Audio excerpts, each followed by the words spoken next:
এই নাও ভাত খাও। না খামু না। আরে নাও না ভাত খাও।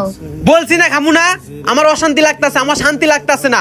আমার আইডিতে অ্যাকাউন্ট অর্নিং কি যে করবো ভাল লাগতাছে না। স্বামী গো, তুমি এভাবে কান্না করো না। আমি যে স্ত্রী হয়ে তোমার চোখের পানি সহ্য করতে পারি না। নাও এবারের মতো ভাতগুলা খায়া নাও, দেখবা তোমার ভালোবাসার মানুষরা এই ভিডিওতে 5 লাখ শেয়ার কপি লিংক করে দেবে আর অ্যাকাউন্ট আর্নিং চলে যাবে। সত্যি বলতেছো? হ্যাঁ সত্যি বলতেছি। ঠিক আছে, তোমাকেও আমি একটা কথা দিলাম, যারা আমার এই ভিডিওতে বেশি বেশি করে শেয়ার কপি লিংক করে কমেন্টে বলে যাবে তাদের ভিডিও আমার গ্রুপে দিয়া ভাইরাল করে দিমু। আচ্ছা জান, এবার তুমি ভাতগুলা খায়া নাও। তুমি তো 2 দিন ধরে ভাত খাইতাছো না। না আজকেও খামু না। আগে ভিডিওতে 5 লাখ শেয়ার কপি লিংক হবে, তারপরে ভাত খামু।